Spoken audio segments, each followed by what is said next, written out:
Hello guys, welcome to Srivastava classes. मैं हूं आशीष श्रीवास्तव और आज हम पढ़ने वाले हैं बीए पॉलिटिकल साइंस का एक टॉपिक। तो वो जो टॉपिक हमने जिस बुक से रेडी किया है वो बुक है हमारी राजनीतिक सिद्धांत की समझ। तो बिना देरी के समझते हैं हमारा जो आज का टॉपिक है वो किन स्टूडेंट्स के लिए सफिशिएंट होने वाला है। तो गाइस, जो हमारा आज का टॉपिक है वो जो बीए प्रोग्राम कर रहे हैं फर्स्ट सेमेस्टर में उन स्टूडेंट्स के लिए हमारा आज का टॉपिक सफिशिएंट होने वाला है। और तो और जो बीए पॉलिटिकल ऑनर्स कर रहे हैं और सेकंड सेमेस्टर में उन स्टूडेंट्स के लिए भी हमारा आज का टॉपिक सफिशिएंट होने वाला है। तो बिना देरी के बढ़ते अपने टॉपिक की ओर।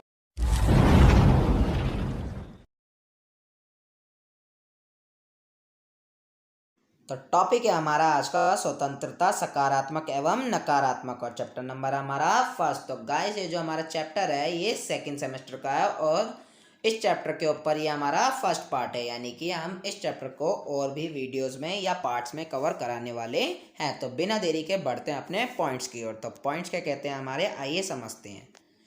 तो पॉइंट्स कह सकते हैं या हम हेडिंग कह सकते हैं। तो हेडिंग है हमारी स्वतंत्रता की अवधारणा। क्या होती है स्वतंत्रता की अवधारणा, आइए समझते हैं। तो फर्स्ट पॉइंट इसका क्या कहता है, स्वतंत्रता शब्द लैटिन शब्द लिबर से लिया गया है जिसका अर्थ है अवरोधों से मुक्त। देखिए गाइस, जो स्वतंत्रता शब्द है वो लैटिन शब्द लिबर से लिया गया है और लिबर का क्या मतलब होता है, अवरोधों से मुक्त, यानी कि जो बाधाएं होती हैं या नियम होते हैं या कानून होते हैं या रिस्ट्रिक्शंस कह सकते हैं हम, उनसे मुक्त हो जाए तो हम स्वतंत्र हो जाएंगे।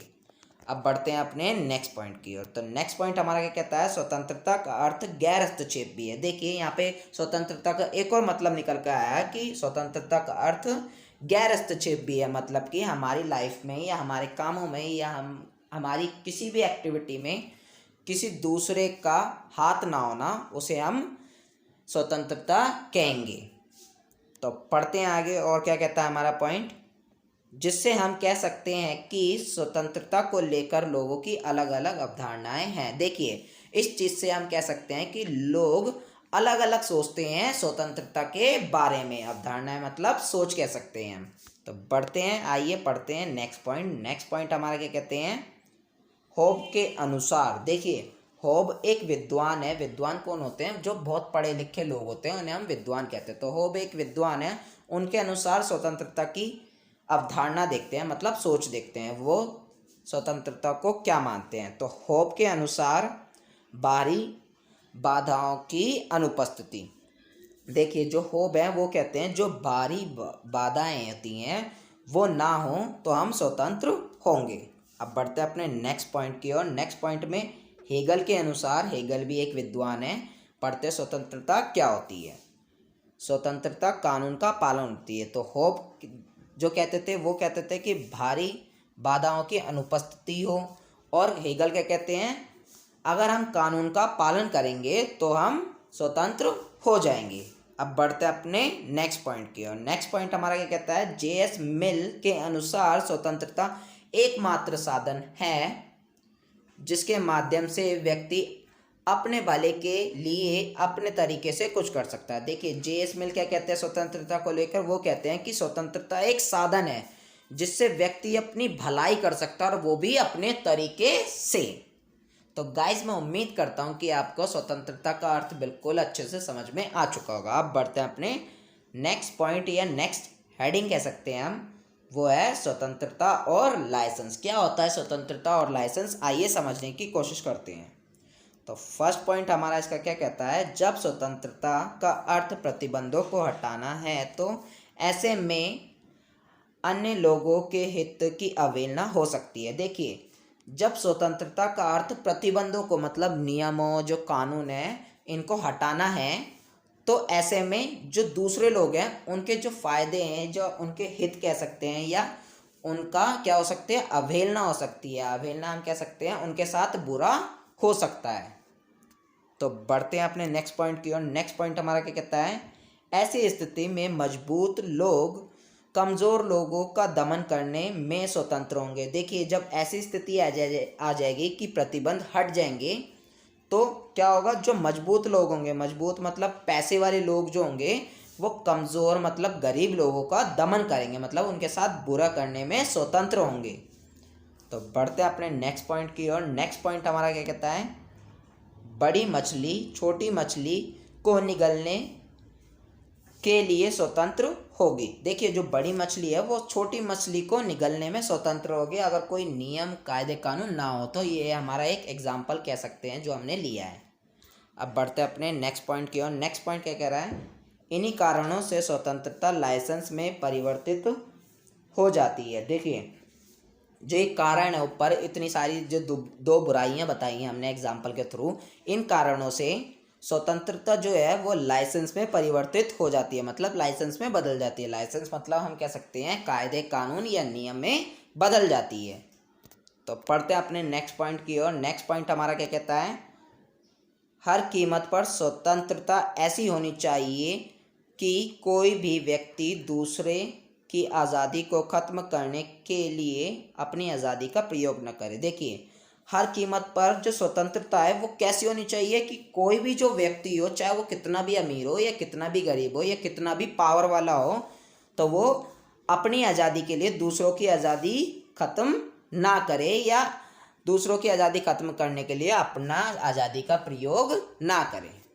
तो बढ़ते हैं अपने नेक्स्ट पॉइंट की ओर, या नेक्स्ट हम हेडिंग कह सकते हैं। तो नेक्स्ट हेडिंग है हमारी स्वतंत्रता और अथॉरिटी। क्या होती है स्वतंत्रता और अथॉरिटी, आइए समझने की कोशिश करते हैं। तो फर्स्ट पॉइंट हमारा क्या कहता है, स्वतंत्रता को बनाए रखने में स्वतंत्रता का विनियमन होना आवश्यक है। देखिए स्वतंत्रता को जो बनाना है हमें, अगर स्वतंत्रता लानी है देश में, तो स्वतंत्रता लाने के लिए स्वतंत्रता का विनियमन करना आवश्यक है। विनियमन मतलब उसे कायदे कानून उसके ऊपर बनाना ज़रूरी है।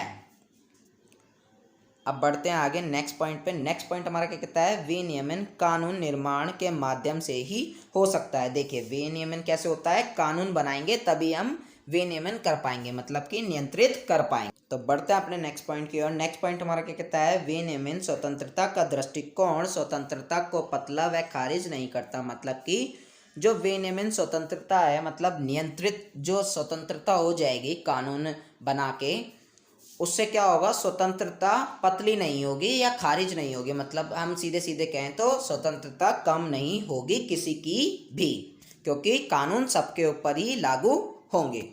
तो बिना देरी के बढ़ते हैं अपने नेक्स्ट पॉइंट की ओर। नेक्स्ट पॉइंट हमारा क्या कहता है, आइए समझते हैं। स्वतंत्रता का विनियमन व्यक्ति पर राज्य के अधिकार को मान्यता प्रदान करता है। देखिए स्वतंत्रता का जो विनियमन है, मतलब स्वतंत्र का जो नियंत्रित करना होता है, वो क्या करता है, व्यक्ति के ऊपर जो राज्य है, राज्य मतलब सरकार है, उसके अधिकार को मान्यता प्रदान करता है। मतलब उसे जायज़ बताता है कि राज्य जो है वो व्यक्ति पर क्या करता है, अधिकार कर सकता है स्वतंत्रता को विनियमन करने के लिए। अब बढ़ते हैं अपने नेक्स्ट पॉइंट की ओर। नेक्स्ट पॉइंट हमारा क्या कहता है, आइए समझने की कोशिश करते हैं।